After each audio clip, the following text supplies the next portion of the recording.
This week on Writers, Inc. I'm personally not a fan of the belief that every first draft is crap. I never liked that. I know it's like a lot of people, I think, have drawn a lot of motivation and like comfort from that. And that's great. But for me, that was never motivating because I would think, well, if I'm just going to write a bad first draft, like, why am I writing it? Like, tell me how to skip to the part where I write a good first draft. How do I do that? You know? So now I like to, like, when I work with writers, I really like to show them my first drafts so that they can see, like, look, is it a mess? Of course. Like, it's a total mess. Are there parts that got cut and never came back?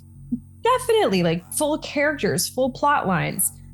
But like, look at the fact that like the first 2 paragraphs of my first draft are the first 2 paragraphs of the published book, right? Or like how this particular scene barely changed at all. Like there are these pieces of the first draft that will carry through to the very end. And like, they're like the heart of the story and that's where it's living. And I love thinking of it that way. J.K. Rowling was nearly homeless when she wrote the first Harry Potter book. Stephen King penned Carrie on a small desk wedged between a washer and dryer. James Patterson worked in advertising and famously crafted the Toys R Us theme song long before becoming an author. Join New York Times bestseller J.D. Barker and indie powerhouses Jay Thorne and Zach Bohannon as they pull back the curtain on some of the world's most prolific authors. Where did they start? What is their process? The biggest names in publishing all have origin stories. All have tips and secrets. What does it take to consistently top the bestseller lists and become a household name? Get your notepad out. School's in session. This is Writers, Inc. Hey there, it's Christine Daigle. And JP Reinflush. And Kevin Tomlinson. Hey, and this is JD Barker. Welcome to Writers, Inc. So we've got a lot of new voices. I guess nobody's actually watching us other than us. But so JP is back. Christine has been here for a little bit. Kevin, how you doing, man? I'm good. How are you? Good. It's good to be here. So I guess a lot of people probably know you from Draft to Digital. I know you probably more from listening to Joanna Penn's show and hearing the Draft to Digital commercial than anything. I'm Joanna Penn famous is what that amounts to. Exactly. And you're also famous for traveling the states in an RV, and it looks like you finally parked somewhere. We did. Permanently parked somewhere. Yeah. We were doing for the past 2 years, we were full-time van life, just traveling, and that's how we spent our pandemic vacation, was moving coast to coast and edge to edge in the United States. So, but now we built a house and we're living in the Austin area now. So when everybody is screaming at us to socially distance, you're in a sardine can with the rest of your family. I'm like, challenge accepted. We will socially distance the hell out of here, and we did. We were in places that there weren't people around us for maybe 200 or 300 miles at times. So we took that seriously. Does it feel weird to have space now to be able to move around a little bit? It does. I mean, my writing process and everything hasn't changed at all. Everything was the same. It's just the way, like, I have all this space now to pace if I want, or whatever. It's all mostly backdrop for podcasts at this point. Cool. Well, welcome to the show. Thank you for having me. JP, what do we have in the news today? Yeah, so credit to the hot sheet from Jane Friedman, but topic number 1 is book talk trends. So we all know TikTok as this wonderful platform, and there's actually a pretty big rise in book talk recommendations for books. It's actually becoming more popular than traditional book club recommendations. So I'm curious on your guys' thoughts on book talk. So I've been trying alternate forms of advertising for a while. Anybody who's been listening to this show, they know that. I've been doing the Facebook thing forever. Amazon ads didn't really work for me because when I really started digging in, I realized that a lot of people were already looking for my book when they went to Amazon. So it's not that they were discovering me through other titles. So that wasn't really a moneymaker for me. I do a lot of commercials on Hulu. So I actually have a production company that films book ads, 15-second and 30-second spots, full on television commercials. And I'm loving that because I can target, I can literally say I want women 45 and older that live in Syracuse watching Criminal Minds. And I can do that. Hulu gives you the ability to do that. What I am finding with Hulu is that I sell print books through Hulu, not so much ebooks. So it is a different audience. I don't know if that means that it's older or not. With TikTok, I approached this, when it first started getting big, I guess about a year ago. I knew immediately nobody wanted to see me dancing around in a bikini holding one of my books. So I wasn't going to draw an audience in doing that. So what I ended up doing is I hired, honestly, Jay's daughter, Jay Thorne's daughter. She scoured BookTok for me and got me a list of BookTok influencers. So I created a mailing list. Right now it's a little shy of 3,000 BookTok influencers. The smallest one has 1,000 followers. The largest has a little over 600,000. And I created a company called Best of BookTok. And every Tuesday we send out a list, very similar to like a BookBub, strictly to those influencers of books offered by the publishing companies that they can get for free to review. So I basically keep the BookTok influencers in front of the latest titles. Now, the nice thing about that is I can sneak my own title in whenever I want to get in front of that audience. So that's how I'm approaching TikTok. What about the rest of you? That is impressive. You have taken that to a level that I did not even dream to take things to, because the most I have done with TikTok is I've got someone on staff at Draft Digital who does our TikTok stuff, and that's it. I have not participated in BookTok, and it sounds like I should. But it sounds like I'm connected to the right guy if I want to start playing around with that. Yeah, I'm like you, Kevin. I haven't made use of it the way that I should. I know I should be making more use of it as an indie author, but I don't love being in front of the camera. I don't mind being behind the microphone, but I don't love being in front of the camera. So that's definitely something that I want to look at expanding what I'm doing. Yeah, I don't mind being in front of the camera. It's just I guess I haven't paid any attention to TikTok, so I don't really know. Like I know some of what goes on. I see some of what goes on, but I don't know what BookTok really means in the grand scheme of things. Like, what am I supposed to put it? I will put on the bikini. I have no problem with that. But yeah, sorry, JP. I may have interrupted you. Oh, no, I think I froze for a second. What I was just going to mention is TikTok is evolving very quickly. And I think Joanna touched on this too, where we used to see a life cycle of, 5-10 years for this type of thing. They're a couple years in and they're a lot more mature than, let's say, Facebook was at that particular level. What I'm noticing is, back in college, like everybody was into the alternative bands. It was basically music that nobody else was listening to. And the second those bands hit the mainstream, nobody cared anymore. And I'm kind of getting that vibe from TikTok in a certain way. Like it was the thing, like anybody, everybody was all over it. They loved the book, recommendations and things when it was basically not known, when it was under the radar. But now that it is becoming mainstream, now that Barnes & Noble has an actual BookTok section and the publishers are targeting and it's becoming so commercial, I honestly feel people might move on to something else. See, this is your chance to read Kevin Tumlinson before he was cool. So go check him out. Go ahead. Again, JP, I interrupted you. No, more than fine.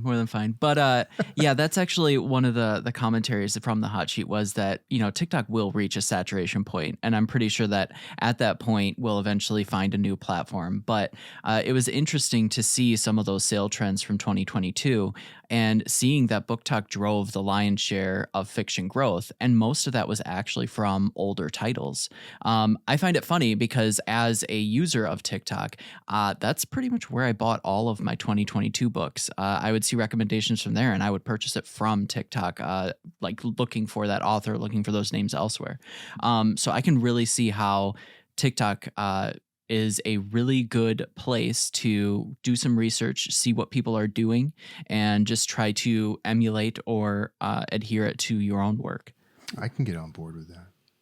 I like it I like the idea of it as a research tool to see trends. But yeah, and you can do that without putting on the bikini. I'm told. It was actually interesting. I saw a couple articles talking about like some of those really popular trends that happen. For example, like the Wednesday Addams dance, taking a month or two and then reissuing that as like, BookTok or something along those lines, still keeps the relevancy of that trend. But it doesn't look as gimmicky as when hopping on it immediately and trying to adhere it to your book related materials. So it's a way of reviving old trends within a couple months or two, just to kind of keep with that flow of TikTok without having to sound super preachy. As a last topic that I'll hit, Digital Book World 2023. I thought this was a really interesting article. It was about the future of AI writing and audio. So this conference talked about the input of things like ChatGPT, etc., and creating content. Even said things about, creating 60,000 words in 20 seconds. But it really focused on the fact that if you rely too heavily on AI without intervention, you can run into some really big issues, not only with plagiarism, but just the fact that the content may be confusing. And then they also discuss things like AI-generated voice audio. So I'm really curious on your guys' thoughts on where AI is at this moment and if it's something that you are considering in any form in your writing. Well, I have a thought about that just because I had a discussion going back and forth about kids using it in high school for essay writing and the kind of problems that brings up. And I was just curious because my son is in high school. Is this something he could use to cheat on his essays? So they're doing this book, and I put in the questions that he had to do, and the AI spit out this lovely character analysis, and it had all the characters wrong. Who they were was wrong. What they did was wrong. And I'm like, well, that's an F right there. So I don't know if it's quite at the point where you can use it for that type, but maybe for idea generation, maybe if you're stuck and you need a novel direction to go, that might be a way to use it.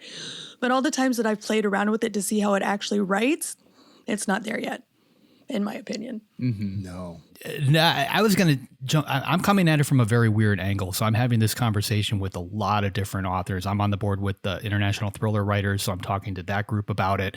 I've got students that I'm mentoring. I've got co-authors.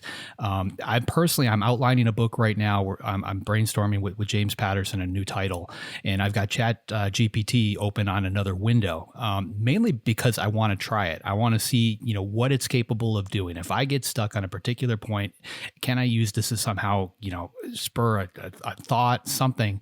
And what I quickly found is having James Patterson on the phone brainstorming a title with me gives a very unique perspective to that outline. There's creativity happening there. There's, just thoughts that completely come out of left field, just holy shit type moments coming out of this guy's mouth when you brainstorm an outline with them. And on the flip side, I've got the screen over here where I could type in the exact same question. It'll throw an answer back to me immediately, but it is nothing more to me than a Google search. It's basically regurgitating information that's been done before. And if you're writing a thriller, if you're trying to entice an audience, you need something that hasn't been done before. So I have quickly lost, it has no luster to me anymore. It's there, it's nice, but at this point, it's not able to get it done for me. That being said, I have no clue where it's going to be a year from now. Yeah. I've been playing around with it just to basically jar ideas loose or to try something out.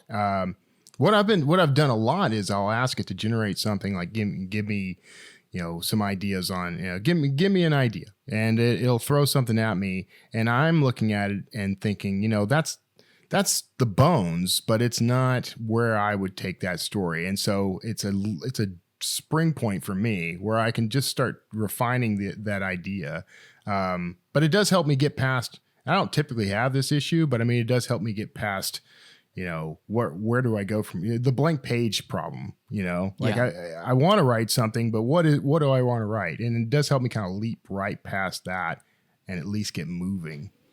Well, let me ask you a question. Okay, you've got the blank page in front of you. How do you typically deal with that? Are you typing in a question then at that point on Chat GPT and just kind of reading the responses and hitting refresh until it gives you something worth pursuing? Yeah, I might say something like, give me... by the way, it knows us. It knows each of us. Or I know it knows me, and I know it knows JD. But I can say, hey, give me 3 book descriptions or synopses of Kevin Tomlinson thriller, and it will pop up with something pretty similar to what I've already written. But it'll inevitably latch onto something from a trope or something from the thriller world, probably that I hadn't quite covered or thought about. And I'll say, well, that's cliche, but I could take that, flip it on its ear, and do something with it. And so it kind of gets me excited. It's it's that I don't have that anymore, where I have someone I could bounce ideas off of. I used to have lots of people around me all the time, but these days I'm kind of in this room, 18 hours a day, by myself mostly. And so I don't really have people I can just sort of springboard ideas with. So it's become that for me. It's a like quick and easy way for me to just say, what would you say about this? And then it'll say that, and I'll say, that's correct, but wrong. And I'll do something entirely different. Sort of the Dr. House method, if you know what I'm talking about. I love House. Yeah. I found with like long form, it becomes astoundingly average or like confused. Yeah. But when you're talking about like the concepts of idea generation, or if you're very specific about like, hey, I like this paragraph of my bio, but I want you to shorten it to a couple sentences with SEO, like you can kind of make a pretty good bio from that with just a couple edits. But then that way you're using a tool that can recognize pieces that maybe you don't need to without, additional research. I find those pieces interesting where you kind of play with it on these little short form bits, but definitely not long form for me. Yeah. And I wanted to add that in trying things, we tried to get it to write Terry Pratchett, and it actually nailed the style pretty good. The only problem was it wasn't funny. So it didn't really nail it at all. Yeah. Let me ask y'all one question just to wrap this up. So like, I know it knows who I am, and like I can put something in there in the style of JD Barker and it'll spit something back out. Kevin mentioned he's in there too. Are you comfortable with that? Because personally, I'm not. And I've already instructed my agent to include language on my contracts moving forward to not allow any type of AI generated material based on my voice, now or in the future. I want to make sure that's part of my contract so my kids aren't dealing with it. But I personally don't think I want to be in there. I've been very comfortable with it, both on the writing side and on the art side, because the way I've thought of it is it's a little like if you were an art student or a writing student, you would train by mimicking others. And, my early stuff was all written in a style similar to some of the authors I loved. I know that what we want to avoid is the plagiarism, right? Or we want to avoid also this identity theft in a way. Like we don't want them claiming that this was written by JD Barker or Kevin Tomlinson or whatever. But I don't really see that as being something that's going to happen. It would be easy enough for us to catch that and block that. But if someone wants to come along and write a book in my style, how could I deny them that? I mean, that's your loss basically if you want to go that route. But yeah, I've never personally had an issue with it. I can see why some would, but it doesn't necessarily bother me. I'm thinking more. I'm 52. I don't know how many more years I've got of this in me, but I'm going to keep going until they lock me in a box. But what I'm more concerned with is if my numbers are reasonable enough at that point, I pass away, is my publisher going to say, well, let's keep this going? There are plenty of authors right now that are dead. I've personally written books as VC Andrews, and she's been gone forever. If they've got the ability to generate these types of titles based on an author that's no longer around and knock them out, within a minute or two, which is where this stuff is probably heading. That's the part that scares me, and that's why I'm including language about it in my contracts. But we'll see where it goes. It's obviously moving very fast. Yeah, that makes sense to me. Well, awesome.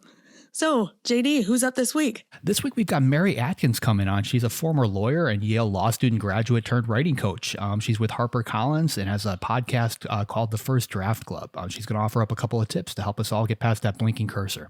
Here she is, Mary Adkins. Mary, welcome to the show. Thanks. So glad to be here. Yeah. So you're a lawyer turned writing coach, and you wrote your first two books while you had very young children, I believe. Is that right?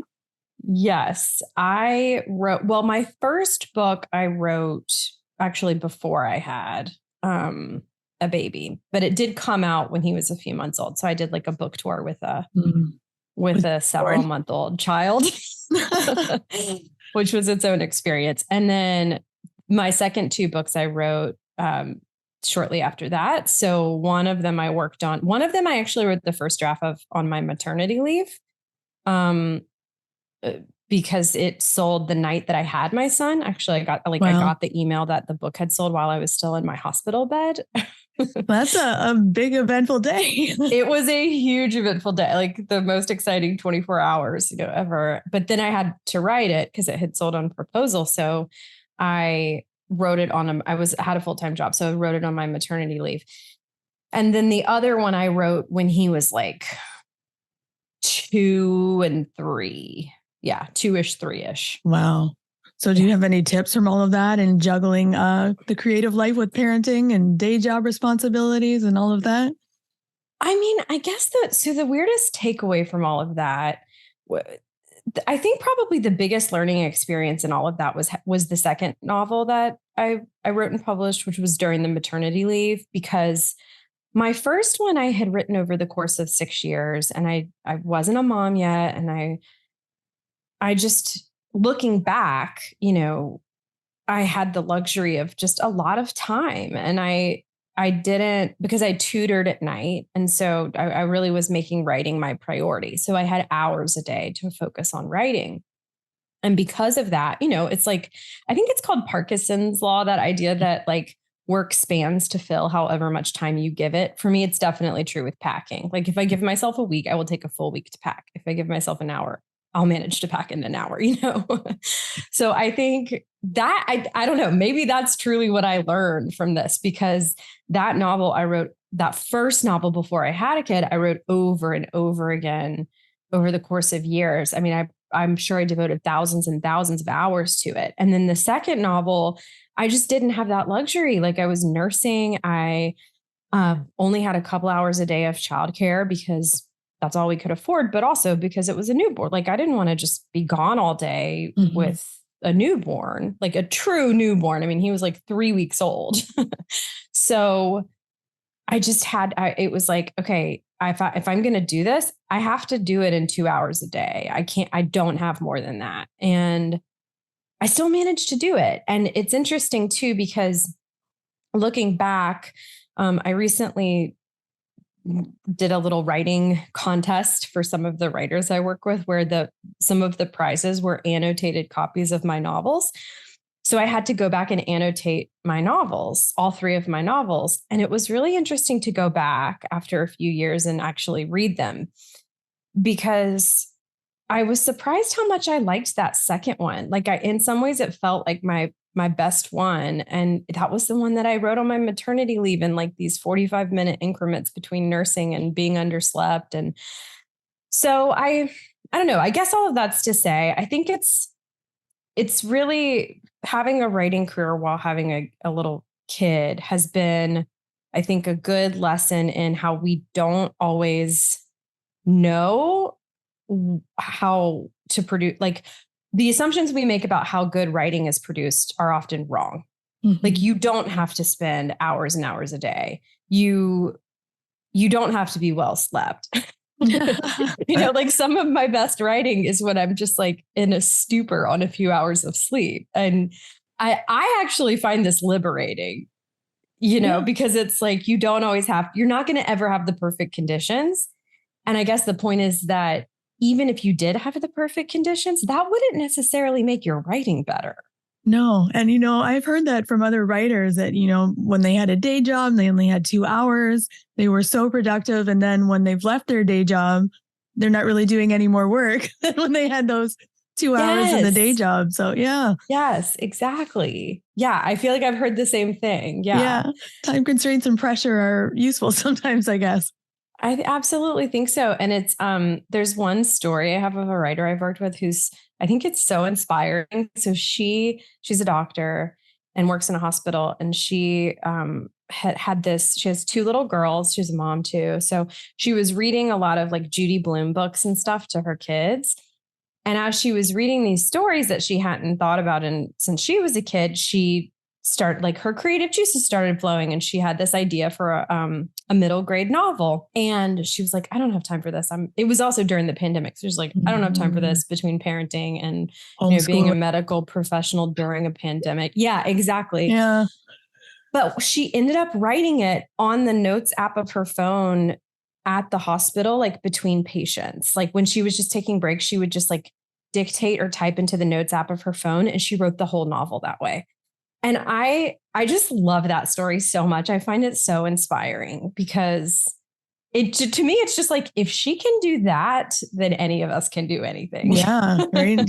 In the grocery line, on the bus, get your 5 minutes and your notes app out. And yes. That's awesome.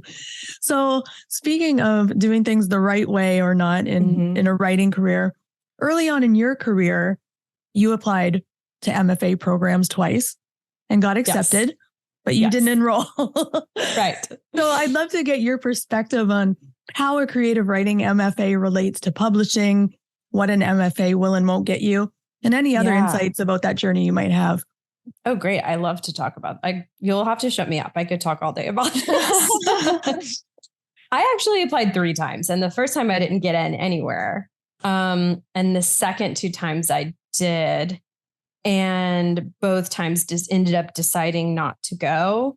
And I think that was ultimately the right decision.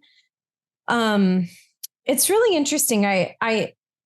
I get writers ask me a lot if I think they should get an MFA, and I obviously have my own perspective on it, but I've also interviewed some of my friends who have MFAs and have gone on to publish because I really was curious how they feel about it and if it helped them. And basically what they told me kind of confirmed my decision not to go, because essentially they all said, look, like, it really helps me focus on writing and take writing seriously and commit to it for a couple of years. And that was the main good thing. And to have a community. But could you get those things outside of an MFA? Yes. But then my other friend made the point, he's like, but do many people get that outside of an MFA? Probably not. So it is, it has value in that sense for sure. That is what kind of the general feeling I was getting from them. But I think the reason I wanted to go, I don't think was the right reason. And that's why I'm glad I didn't go, because the reason I wanted to go was because it was hard. The amorphous goal of writing a publishable book was really hard for me. In the same way it's hard for everyone, the uncertainty, the not knowing what makes it good, the getting a million different types of feedback and not knowing who to listen to and what to incorporate. It's so hard to navigate. And not to mention the publishing part where you have to find a literary agent if you want to traditionally publish, and you have to deal with so much rejection. And with school, as you know, I went to law school. I always enjoyed school, and I felt like I learned how to do well as a student. I could excel inside the closed world of a classroom. I could make my way to an A most of the time. I could figure out what the professor needed from me, study, and then make that happen. Not all the time, but most of the time I could make my way to an A or at least a B. Yeah. And that sounded so much more manageable. A couple of years where I just get to get grades again. And someone just getting an A in a creative writing class sounded that was such a clear goal, right? That would be just something I could, I figured I could do that. Whereas writing a book that a publisher wanted to publish and put into the world felt way, not only harder, but just, I didn't even know what I didn't know. I didn't even know it was uncharted, right? There's not a do A, then B, then C, then it'll happen. I didn't have that kind of clear cut path. So I think intuitively, I kind of knew that both times when I got in, because it was really, it was a feeling that I went with when I decided not to go, because the feeling was Mary, you're not doing this for the right reasons. And if it had been free, I think I definitely would have gone anyway. But in my case, both were programs where I was going to go. I already had a lot of debt from law school, and I was going to go into way more debt to go back and get a master's. So that really helped me to make the call of really, is this really going to be worth going into another $50,000 worth of debt or something? And it was no, I don't think so. I think that's really interesting. I've never thought about it that way. As you know, being a writer is tough because you're right. It's amorphous. You don't know what the goals are, what the tasks are you need to do to succeed. And you just get rejection after rejection. And it's is that third party validation? That's what we want. So, you're oh yeah, I get an A. and I'm validated that I'm a good writer. Well, that's really interesting to me. Yeah. But yeah, you could get the information other ways. And I know because way back early in my career, I had a friend that did the MFA. I'm like, just give me your syllabus, give me your notes. And, I got all those books and I just did what he did. And I was like, oh, that's cool. I'll do an MFA for free. That's so smart. Oh, it was great. I was like, why don't you come teach me? Because you'll learn it better. And we met in the Southfield Library in Michigan and he taught me his MFA. Hi, Joe, if you're listening. But yeah, it was fabulous. Thanks, Joe. That's amazing. I love that story. And I'm I've never thought about that. And does the MFA get you things like agents or a publishing deal? Maybe if you're in certain programs. But yeah, that's really fascinating. I appreciate you sharing that. That kind of changed my perspective on MFAs a little bit. Cool. I'm glad to hear that. Yeah, I didn't realize that until I started reflecting on it more recently, like looking back on that. Mm-hmm. It's funny too, when you said that, I also remembered, I forgot I did this in law school. I did something kind of similar. I went to there's always the student bookstore where they have all the books for all of the courses, like in one section of the bookstore, right? For college and graduate programs. So I went to this section. I was in law school getting my law books, but while I was there, I was like, I'm going to go see what the MFA students are reading. So I went over to that section and just bought those books. Yeah. Essentially what you did. And one of them was The Art of Fiction by John Gardner, which is like, have you read that? Of course I have. It was on the syllabus. Good. Right. It's so good. I feel like I was like, oh my gosh, if this is what they're doing in an MFA program, maybe it is worth it, because that book was so good. It was so good. Yeah. So that's fantastic. I love that. So I want to ask a little bit about what you're currently doing, because you've changed what you're writing a little bit. You're writing your first memoir. Is that right? Yeah. I'm working on memoir now. Oh my gosh. Can you tell me a bit about that and how it's been the same or different from your other nonfiction and fiction works? Yeah, it's been so different and really fun, but challenging. So the memoir is called Fertile, and it's about pregnancy loss and recurrent pregnancy loss, and how several miscarriages over the course of 1 year really forced me to redefine my life, like what I cared about, how I was living, what I valued. It was a really transformative experience going through those losses. Even how I define life, all of that completely shifted it, like kind of turned my world inside out. So I had never actually, in terms of memoir, I feel like, I loved writing personal essays. I've published some personal essays before. So I've had essay ideas before in the past, but I'd never had like one big kind of cohesive life transformative experience that felt like it could justify an entire memoir until this experience. And I think not only did it kind of pulled me toward memoir because it was so transformative, but also when I had my first miscarriage, I was looking for memoirs about it because I really didn't want to feel alone. And I couldn't believe how little I found. Mm-hmm. And it was so lonely. And like between the miscarriage taboo where people just aren't talking about it.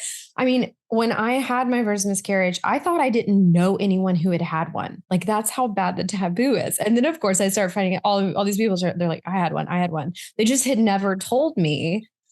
And I was like, oh, I'm not alone. But I really thought I was, because no one talks about it. And which also I think translates to the publishing, because no one, I mean, I found a couple, there are a few people, but like, I think publishing just hasn't, I don't know. I've even heard recently from a few publishers who say fertility is a hard sell. So they're like, there's this idea in publishing that women don't want to read about fertility. I actually think that's wrong. I mean, at least as a reader, I definitely did. And I think, I really think there are women who must be in the same boat of not wanting to feel alone in that and wanting to read someone's story. Anyway, long-winded answer of saying yes. Well, it's a traumatic topic, right? So people don't tell you because sometimes it's hard to express traumatic events.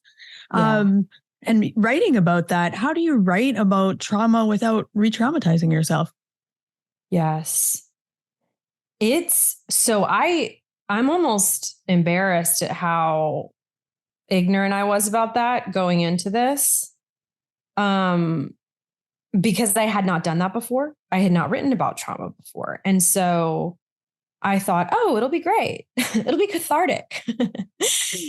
And it was in some ways, but in others, and luckily I was working with like a really, a trauma-informed memoir coach who was like, this is going to be hard. Like, let's talk about ways that you're going to deal with resurfacing this trauma when it comes up. And I just feel very lucky that that's who I ended up working with because it did, you know, there were physical manifestations of writing about trauma that I didn't expect. I would shake while I was writing, you know, and I would have to just take long walks or like go outside. A lot of it was has been in the summer when I was writing, and like just being in the heat really helped too. But noticing ways that I could kind of take care of my body when all of that was coming back was important. But yeah, I think it's so true. And I really didn't, because I wasn't personally like experienced in memoir, I didn't know how big a part of writing about trauma that was going to be.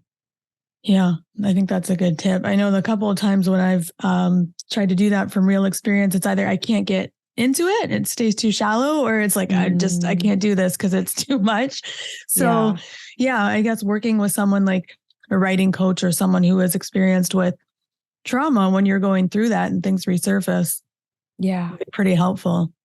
Yeah, it was really helpful. Because it was almost like therapy too. I mean, it would be like, she'd be like, how are you feeling writing about this again? So that I could vent, like, this is how I'm feeling now versus how I was feeling then. And so like having that meta kind of reflection on the experience was really helpful. Yeah. So if you're going to write about trauma, make sure you have some good support, I guess, is the takeaway. Yeah, absolutely. So, okay, after that, we should go lighter. Yeah. Tell me about your 5 rules you should be breaking for writing. Oh my gosh, I have so many more than 5. Okay, so my favorite one to tell that I think people need to 100% break. Okay, there's so many. So let me start with show, don't tell. Right? Everyone's heard that one. Yeah. Everyone's heard that one. And it's just not true. Right? Actually, I think John Gardner might even talk about this in his book. I think it's have you read The Making of Story by Alice LaPlante? No, that was also on the syllabus. No. That was also on the syllabus I stole.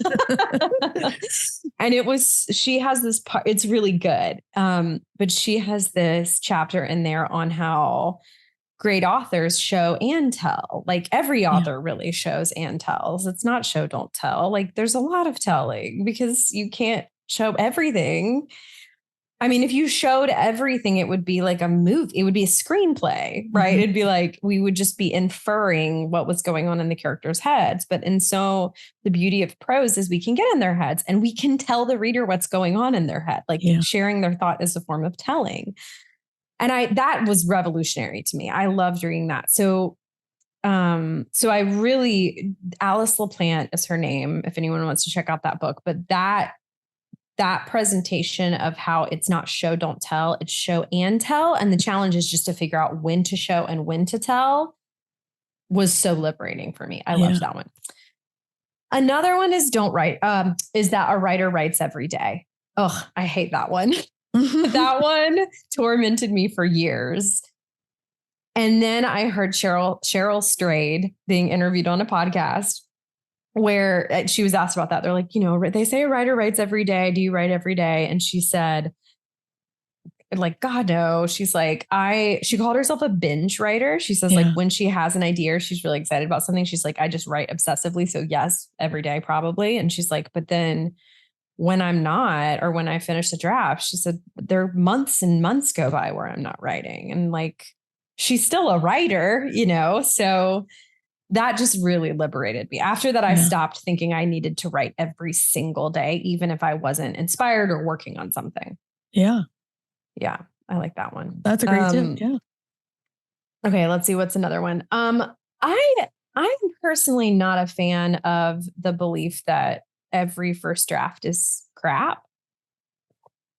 I never liked that. I know it's like, Anne Lamott is one of the people credited with saying that. And like a lot of people, I think, have drawn a lot of motivation and like comfort from that. And that's great. Like I'm like, think whatever works for you, great. But for me, that was never motivating, because I would think, well, if I'm just going to write a bad first draft, like, why am I writing it? Like, tell me how to skip to the part where I write a good first draft. How do I do that? And so now I like to, like, when I work with writers, I really like to show them my first drafts so that they can see, like, look, is it a mess? Of course. Like, it's a total mess. Are there parts that got cut and never came back? Definitely, like, full characters, full plot lines. But like, look at the fact that like the first 2 paragraphs of my first draft are the first 2 paragraphs of the published book, right? Mm-hmm. Or like how this particular scene barely changed at all. Like there are these pieces of the first draft that will carry through to the very end. And like they're like the heart of the story, and that's where it's living. And I love thinking of it that way. Yeah. Like, you're laying the groundwork, but like a lot of the pieces of that groundwork are still going to be there. Yeah. And that's cool to me, because it feels like, listen, I can always change everything later. So it's not like it doesn't have to be high pressure, but I'm not completely, not even wasting my time is what I was going to say, but I'm not completely writing something that's going to be ditched. Right. Not all of this will be ditched. And that feels good to me. Yeah. And I think that speaks to different writers having different processes. I know there are some writers who only write one draft where they just loop back and over and over and over. I think Dean Koontz is one who's a one draft into the editor. Right. Interesting. So he just goes from the back, will write, but just keep looping back and editing as he goes. Whereas some people will just word vomit and then shape. Right. So I don't think there's really any right process. Yeah. Totally agree. It's really interesting too. I love hearing stuff like that. And I did not know about Dean Koontz. I heard Curtis Sittenfeld once say that she essentially, like, she writes such a robust outline that she just keeps filling it in and filling it in and filling it in. And then it's the book. And I was like, that is so cool. Like, like it's not a linear thing. She's just like, the outline becomes the draft. Yeah. I think that's the James Patterson method too. So it just goes to show you there's like no right way. Yeah. The first draft can be bad or it can be great or whatever, somewhere in between, right? Yeah. Totally. Amen. Awesome. Okay. Those are great tips. I do want to ask a little more about your podcast. You do the First Draft Club podcast. What can listeners expect to hear over there? So there, I share writing tips. It's just me. At least so far, I haven't brought in any guests or anything yet, but the podcast is me sharing like writing tips and strategies that I've gleaned from my writing career over the years. And they're is short and sweet. These are sort of like 10 to 15 minute episodes that are all pretty. It's kind of like we get in and out. But yeah, it's called the First Draft Club. So they can find it where they listen to podcasts. So if you want more writing tips, you can go listen to that. And you also have a 12-month book incubator program. Yes, so that's how I work with writers. That's the only way I do. It's called the Book Incubator, and it's a 12-month program where I walk them through writing their book draft. Mainly novelists are in the program, but we do have a few people working on memoir as well. Writing the draft, revising it, and then pitching it if they want to traditionally publish. Yeah. And I'm actually slowly adding a self-publishing track too, because more and more people are doing that, and it's becoming such a like attractive option, and so I've been I haven't done that before, so I've been hesitant to like really say that I'm not an expert in that, but I am gathering expertise in that. Perfect. And so, that's a whole process. Pitching query letters. Learning how to write a good query letter is a skill that is difficult.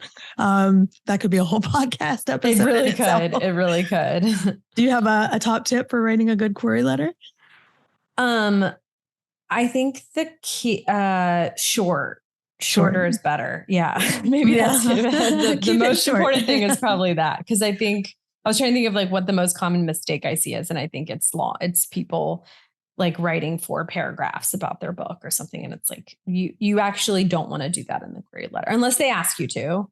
You really want it to just be 1 paragraph about the book. Yeah, that's a great tip. And as we wrap up, I have one final question. If you could offer one piece of advice to new and aspiring authors, what would it be?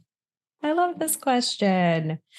I think this circles back to what we talked about at the beginning. You don't have to have hours a day. Like you could do it in like just 15-minute pockets here and there. And not only can you do that, you can do it over the course of a few months. You can get a draft done. Like it's not going to take you a year, even if you're doing it in little pockets. I mean, I love the John Grisham story of how he was a working lawyer and he would just like write. I think it was A Time to Kill, was it? Like in these little, in breaks during court, he wrote his whole novel that way. And, I told the story about the doctor that I worked with who did it between patients. So if you have that burning book, don't think you have to wait until, until I like the kids leave for college, or I have months to devote all this time. Like, you can probably work it into your life now without changing that much. Yeah. So do tasks take as long as you've blocked them out? I want to know. Like that's one of the first things that I wrote down, and like I actually texted it to my wife. I was like, "This is so true," because like I schedule everything. Like I've got my calendar is always in front of me. I block out time for every little thing, and she's right. If I allow myself 2 days to do something, it's going to take me 2 days to do it. If I allow myself 2 hours, I'll probably knock it out in those 2 hours. So yeah, that's huge. Yeah. I do think that I work faster when I have time constraints. I'm not sure that that's healthy or sustainable, but I think it is true because I'll do that, but then I'll burn out and watch Netflix for 3 days, That's one of those things you should be doing just occasionally, like, like running, like doing sprints or something, that's something you should have a pace. You should have a steady pace at which you write, but then occasionally push yourself. I mean, I did crazy stuff early in my career. I have a 60,000 word fictional story I wrote in one day that's become infamous. That's not anything I'm ever going to do again. But because I did crap like that, it reset my limits, and it gave me the insight that I can do this. So I think an occasional push like that is good. Now, let me ask you a question. So 60,000 words in a day, that's huge, first of all. But were they all good words, or did you kind of like, after a certain while, you lose your steam and you just kind of kept going? Like if that were to be a publishable thing, how much of it do you think could be salvaged at this point? How much would have to be rewritten? So I did publish that. I didn't publish it like raw. I mean, I spent like, a month and a half rewriting and editing. A surprising number of words that I wrote were actually, I thought, quite good, better than I was anticipating. In fact, I had fewer typos than I normally have. I think what happened was I sort of engaged a different part of my writer brain. It's a very different book from anything else I've written.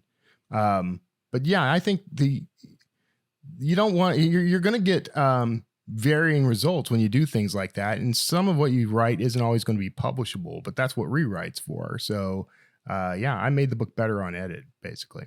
For me personally, I'm good for maybe 2,000 to 3,000 words a day. And I can go higher than that, but the next day, usually when I sit down, like anything above that number usually gets cut. It's like it starts going from this is the greatest writing ever, in my head anyway, to this is complete garbage by the, if I hit 5,000 words. Like there's always that sweet spot. And I wrote The Fourth Monkey while I still had a day job. And, that was one of those books where I was cramming it out, at my lunch hour in the car when I was at a red light, any place I could find a couple minutes worth of time. And I've worked with enough mentoring students and enough book doctor projects where I've learned that like the people, when they do that, like they tend to churn out gold in those couple of seconds that they actually have available to them. A lot of times more so than when they have, a full 8 hours of writing time every day. It's being forced to have to knock it out quickly tends to bring quality sometimes. Yes, I agree with that. And that was one thing in the interview as well, was just like your state of mind. Like, I think it was, you didn't have to necessarily be fully caffeinated and ready to go. Like, you could be exhausted and think that the word is garbage that you've written, but coming back to it, it turned out to be better than she thought it was. And I think that that's one of those barriers that a lot of people put up, is that they have to be in this certain state of mind. Well, I've seen a lot of people psych themselves out with that. Like I didn't get 8 hours, so I'm just not going to write today. I haven't had coffee and I'm just not going to write today. I had to deal with this today, so I don't, I'm not in the right frame of mind, whatever. Like it becomes an excuse rather than a tool. Do you think, because there was a point at which she said something about, the rules that she would recommend you break, and one of those was writing daily. And I come from the school of you should write every day. Like even if you're not doing productive writing, even if what you're doing is just, I use everything to hone my craft. If I write an email, if I write a text message or a tweet, I try to do the best job I can do, tell the story within the confines of that. Right. I have that philosophy. But what about, I don't know if everyone here shares that. Well, I have a question about that, because I did have that philosophy until I started indie publishing and realized that there are some days I just can't do the marketing and the writing in the same day, or I just explode. So sometimes I'll alternate days. So do you have days where you just devote it to something other than writing, or do you get your writing in every single day? I don't have days that I devote to something other than writing. The writing is always a part of everything I do. So I design my own covers. So that's a release that's different from the writing, but I still write something. And I typically aim for at least 2,000 words a day. But what I'll do is on a slow day or hard day, if I can get 500 words out and that's all I can manage, I'm forgiving of myself. I still try to meet deadlines, and I still try, everything gets done, but I don't come down on myself very hard. Pardon me. If I don't hit 2,000 words, I'm not that harsh on myself anymore. Used to be. I think that the writing everyday concept can be another barrier for certain people. And, I think that there are many qualifications as to why someone may not be able to write every day. It could be chronic conditions, it could be family situations, anything like that. And I think that I agree that having that in the air, that an author must write every day, becomes this idea that, well, then I'm not a writer because I can't do this every day. And I think that that's where the barrier exists that just shouldn't exist. I think that anyone is considered a writer if they're able to get words down. And I think that the goal of writing every day is always a positive one, if someone is capable of doing that. I've personally found that writing is very similar to going to the gym and exercising. If you do it every day, you can do a little bit more, so you can lift a little bit more weight every day. So for me personally, I write 6 days a week. I take Sundays off and just spend the time with family because I do need a break. But at the same time, if I push myself too hard, I feel like I burn out, so I can have those 6,000, 7,000 word days if I really, really try. But the next day when I sit down at that computer, I'm exhausted. I'm staring at a blank screen, and it takes me a while to get into that frame of mind. One of the tricks that I had learned early on, and I don't know if I've shared it on this podcast before, but somebody had told me that they always stop mid-thought in their writing. So they know what's coming next. So the sentence that they just wrote, they don't finish that sentence or whatever. But you always know what's coming next. Don't write until the well is dry, because that's where you start running into, essentially writer's block. But if you know what's coming next, you're going to feel a lot more comfortable, in that time frame, from when you get up to when you sit back down again. And I think that helps quite a bit too. I think that was Hemingway who originally did some apocryphal story about Hemingway doing that. I remember. And so that's the idea of stacking the odds in your favor too, which is something when I do talk to authors about this stuff, that's something I tell them to do. That's why it's important to have that routine. Like, John Grisham says that, he goes out to his writing shed. He's got the same computer, the same cup of coffee, everything's the same, no internet. That's his routine. And he knows when he sits down, that's writing time. And that's what he does. He's not surfing the web or posting on Twitter or any of that. Establishing, that's tough for some people as well. But, Stephen King, an infamous story from On Writing is, he would write in like the utility closet in the trailer home that he and his wife lived in. So you can find it. You can find that writing time. Michael Leron writes on, I don't know if he still does this, but he would write while on the train, and he'd use his iPhone and his thumbs. And if he can do that, you can write from anywhere, anytime. Yeah. Yeah, Stephen King, when he was coming up, he put a big addition on his house up in Bangor and built himself this huge office, bought a monster desk and set it in the middle of the room and sat down. And I think it lasted like maybe a day or so before he, got the small desk and shoved it in the corner. So he was staring at a wall. So yeah, that's huge. What do you guys think about MFA programs? Does anybody here have an MFA degree? Well, you heard my experience. I just copied someone else's MFA. I was like, please come and teach me love your that, by the MFA. That's much easier on the student loans for sure. Yes. I've steered clear of them mainly because I don't know why my writing works. I don't know why people like it. And I don't know that I want to fool with whatever it is that is working. I'm afraid that if I were to try an MFA program, somebody would tell me to do something differently. It would tweak it and it might mess with that, magic formula and take me off in a direction. So I don't know. I mean, I think the writer gene is just something you're either born with or you pick up on. If you read a ton of books, story structure and everything they're going to teach you in class it's going to be in your head and your subconscious, and you're going to know how to put a story down on paper. I've always felt that. I don't know. It's something you can really learn in a classroom. That's, what are the two things that they're going to make you do in an MFA program anyway is read and write. So if you're just already doing that, and what I liked, from the interview, she said that one of the things she was kind of after was the community. Now you don't need to invest thousands of dollars to be a part of a writing community. There's a ton of them out there if you're able to go to any of these conferences or anything, but Facebook groups and things like that. But I do see that as a big benefit. But I loved that, Christine, you were the one I think that started this conversation about, because I'm a big fan of things like BarCon, where, I can't afford to go to this writers conference, but I can hang out in the bar in the hotel where it is. I'm a big fan of finding the syllabus and getting all the books and, kind of owning your education. That was great. Yeah. The one thing that I found that was really interesting going through that, because I just got the syllabus, and he actually came to the library. I think I said it was a Southfield library. It might've been the Bloomfield or West Bloomfield library in my memory. That's a while ago, but, we did it every week for like 12 weeks. But the thing that was interesting was that I learned later they didn't teach structure. So like 3-act structure, those type of things was not something that was in the MFA syllabus. That was something I learned after from reading on my own. Which makes no sense. Yeah. Because if you're going to teach anything like that should be it. Like I've read enough in my life where if I'm reading a manuscript from somebody, I can tell them, okay, we need a twist here. This needs to happen here. Like it feels, if it's a movie, this is supposed to happen. But I just know that. But it's only just from absorbing the material, over years and years and years. If somebody's walking in dry and they're not teaching that, then you're already coming out of the gate with a problem. I don't even know if you guys. I'm a full-on pantser. I don't know if you guys are pantsers or outliners. I've gone the full gambit, which we've talked about extensively on the air. I was a pantser for sure for the first couple of books, but then after working with Patterson, I'm actually the first and I think the only guy to get James Patterson to write a book without an outline. And after we did that, he said, "Okay, that was fun. Now let's try it my way, so you can see how much more efficient it is."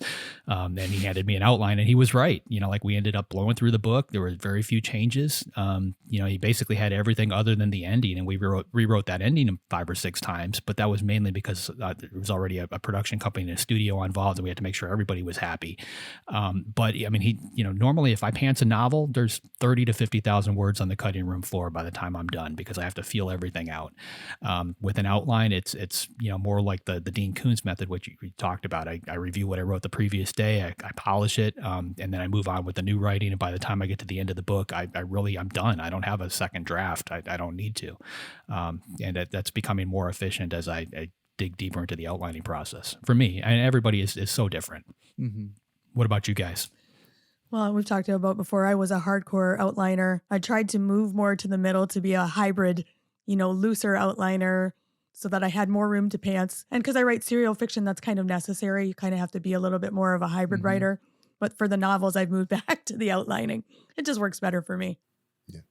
Yeah, I would say the same, especially because I work with co-authors, so we kind of need to know where the direction of the story is going. But my own personal series or serial is 90% pantsed, so it's been an experience, but I've enjoyed it. So if you were a jazz musician, someone would come along with like the core tune, and then you might improvise between the notes, and I'm starting to see that as an advantage.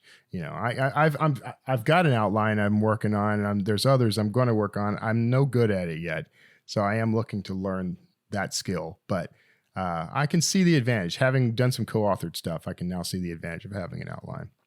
I'm not against it. All right, I wanted to wrap this up with the query letter thing because I get a lot of questions about this.